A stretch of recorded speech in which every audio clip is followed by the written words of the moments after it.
estudar em paz, escrever e ficar pacificamente por lá. E realmente Farel, ele diz isso, né?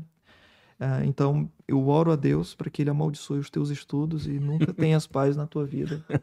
Porque você vê a situação que nós estamos oração, aqui hein? precisando de você e ainda assim você se recusa, fecha os olhos e quer partir. Isso não é o seu nenhum caminho. estímulo a vocês orarem desse jeito, ok? Isso foi um caso Ora, bem Deus, específico. Nunca tenha paz.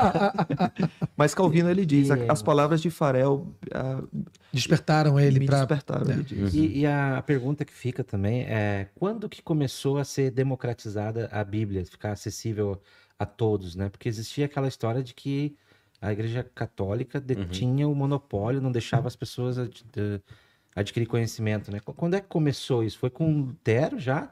Ou foi logo depois, mais com Calvino, na outra geração? Olha, eu diria que ela começou a ser mais popularizada a partir de Erasmo, a partir do próprio texto grego, não é? Então, agora, a tradução, porque o que era Só para gente interrompendo, o Erasmo é Erasmo de Roterdã. Erasmo de humanismo. Roterdã. Mas ele era católico. Era Ele católico. se manteve católico. Ele se manteve católico porque ele entendia que a teologia da Igreja Católica estava muito boa. O problema era a moralidade da Igreja Católica. Que era o pensamento que muitos tinham. Exatamente. Mas veja, ele teve um período que ele apoiou Lutero. A princípio, sim. E depois inclusive, Lutero escreveu aquele livro...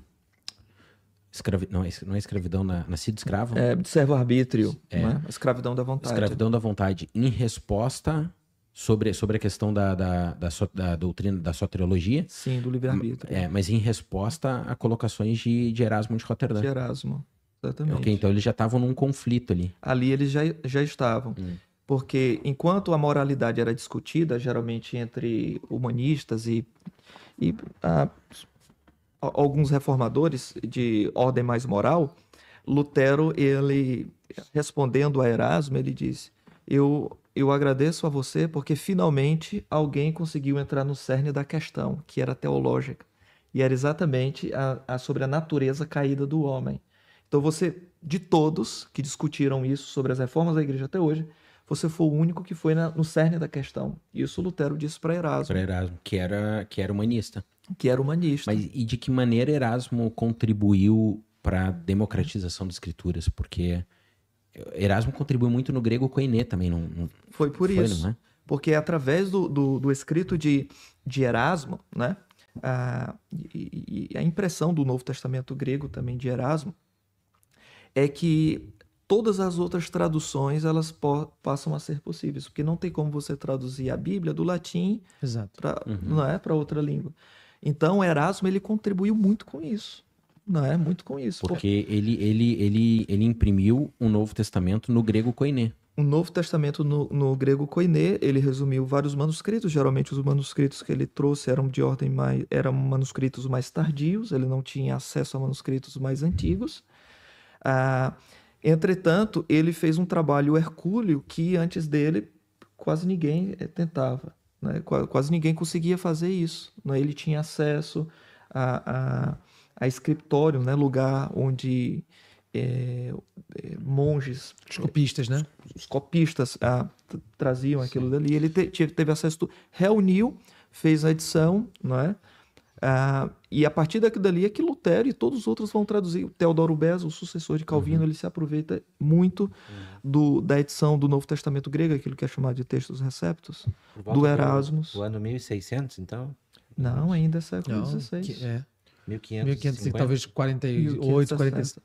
Entre 1550 e 1560. Mas eu acho que também tem um ponto assim, quando a gente fala dessa questão do monopólio da igreja, ele não vem só pelo texto, né? Ele vem pela doutrina, uma das doutrinas questionadas, que é a doutrina do magistério da igreja, de que você pode até ter o texto na tua língua, mas você não detém a autoridade para interpretar esse texto como a igreja detém. Então a igreja tem esta doutrina, por isso que a questão... Assim, as teses de Lutero, elas vão tanto agradar Erasmo, porque ela vai também criticar a parte da moralidade da igreja, mas ele vai contra essas doutrinas, e por isso dali vão surgir outros elementos mais fundamentantes, como as solas, etc., porque vão questionar doutrinas que defendiam alguns comportamentos da igreja, que eram doutrinas heréticas, como, por exemplo, o magistério da igreja é uma doutrina herética, né?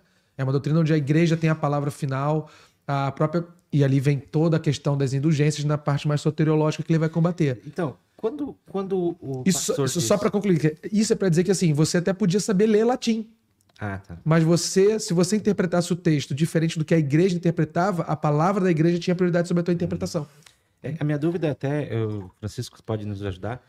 Quando o pastor diz que Erasmo não tinha nada contra a teologia da Igreja Católica, apenas a questões morais, né? Mas a gente percebia que havia alguns erros doutrinários graves que, inclusive, eles matavam por causa disso, né? Mas ao longo da veja, mas história. os Qual é a humanistas... questão? mas é que os humanistas católicos, eles não aprovavam isso.